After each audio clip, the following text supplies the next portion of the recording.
Welcome back to my new blog. আজকের ব্লগে দেখাবো ঢাকা বিশ্ববিদ্যালয়টা পুরো ঘুরবো আর মেট্রো রেলে উঠবো। তো চলেন বেশি কথা না বাড়িয়ে শুরু করা যাক। আমি এখন আছি মিরপুর 1-এ।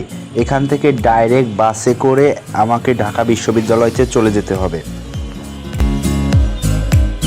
ফ্লাইওভারের পার থেকে নিচের দৃশ্যটা অনেক সুন্দরই দেখা যাচ্ছে।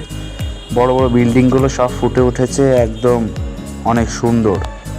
আমি এখান থেকে যদি বাসে যাই তাহলে আমার মিনিমাম 2 ঘন্টা সময় লাগবে। বাস থেকে নামা শেষ, আমার 1.5 ঘন্টা মতন সময় লেগেছে। অনেক জ্যাম ছিল, আমরা 3 জন ছিলাম। আমি বর্তমান ঢাকা বিশ্ববিদ্যালয়ের মধ্যে প্রবেশ করে ফেলেছি। আমি এখন যে জায়গাটাতে আছি ঢাকা বিশ্ববিদ্যালয় মেট্রো রেলের নিচে, মানে উপর দিয়ে মেট্রো রেলের লাইন গেছে, তার নিচে দিয়ে রাস্তা, সেইখানে আমি এখন আছি।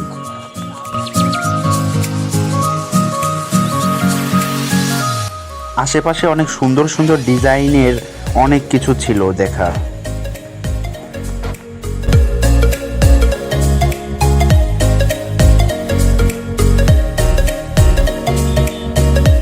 আমি এখন আছি ঢাকা বিশ্ববিদ্যালয়ের একটু ভিতরে, যেখানে সবাই বসে আড্ডা দেয়। আড্ডা দেওয়ার অনেক জায়গায় আছে, এটা একটা। চারিপাশে শুধু সবুজ আর সবুজ, গাছপালায় পরিপূর্ণ। এইসব জায়গাতে বেশিরভাগই শুটিং করা হয়। ঢাকা বিশ্ববিদ্যালয়ের এই গাছের সঙ্গে তো আপনারা সবাই পরিচিত। এই গাছটা একটা ভাইরাল গাছ, অনেক ভিডিওতে আপনারা মনে হয় এই গাছটা দেখেছেন।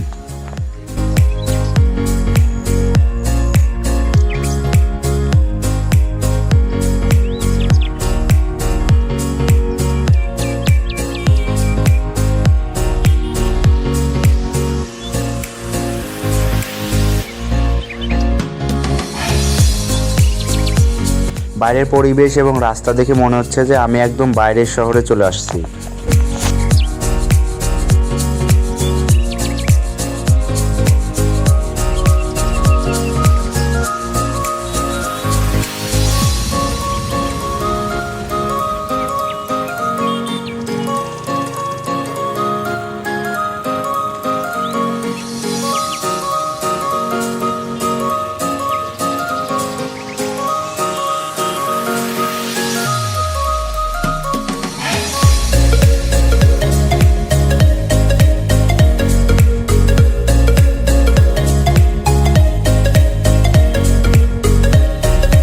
আমাদের মোটামুটি ঘোরা শেষ।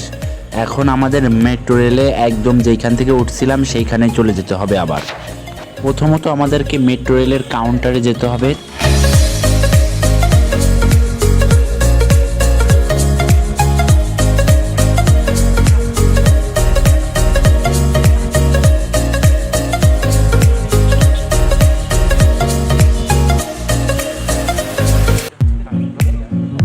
এখানে এসে দেখলাম যে রাব্বি কাকুর ছবি আঁকানো রয়েছে।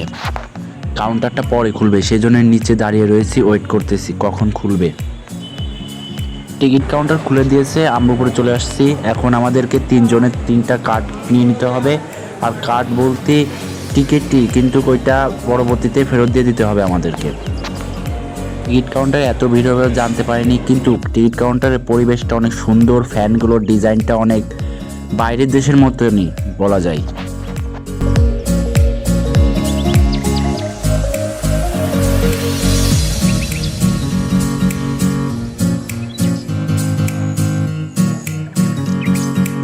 আমাদের টিকিট নেওয়া শেষ, এখন টিকিটটা পাঞ্চ করে আমাদের ভিতরে ঢুকতে হবে, না হলে ঢুকতে দিবে না।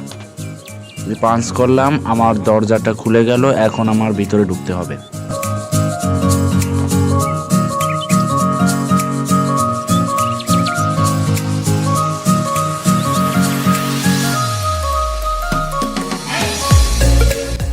এইটা হলো কার্ড, অতটা ভিডিওর মধ্যে ধরতে পারিনি, তাও বন্ধ করে দেখালাম আপনাদেরকে। আমাদেরকে এখন উপরে চলে যেতে হবে, আর উপরে যাওয়ার জন্য এইখানেও লিফট সিস্টেম করে দিয়েছে, যাতে কোনো কষ্টই না হয়। একদম পুরোপুরি বাইরের দেশেদের মতন সিস্টেমটা করেছে।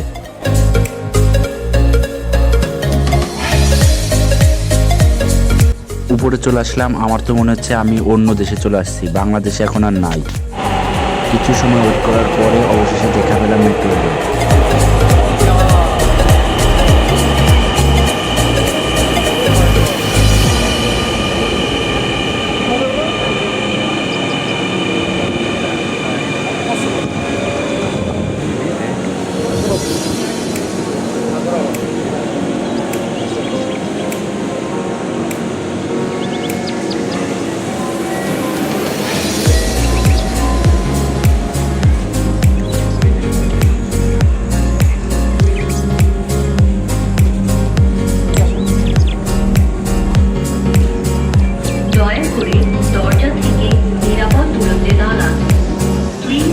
ভিতরে ঢুকে মনে হচ্ছে আমি কোনো জাপানের ট্রেনে উঠছি, কারণ জাপানের ট্রেনগুলোর পরিবেশটাও একদম সেম এরকম, কিন্তু এর থেকে একটু উন্নত জাপানের ট্রেনগুলো, কিন্তু এটাও কম উন্নত না, একদম জাপানের ট্রেনগুলোর মতনই লাগতেছে ভিতরের পরিবেশটা।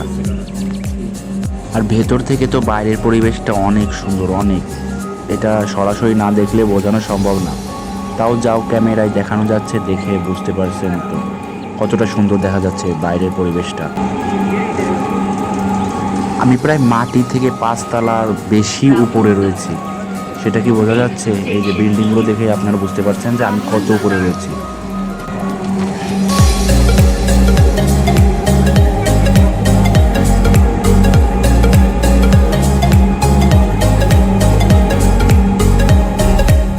আর এখান থেকে পুরো ঢাকা সিটি দেখা যাচ্ছে, আর উপর থেকে ঢাকা সিটি দেখার যে একটা ভাইব সেটা পাচ্ছি, অনেক মজা। আর ফার্স্ট টাইম উঠলাম তো অনেক মজা পেলাম এই মেট্রো রেলে উঠে।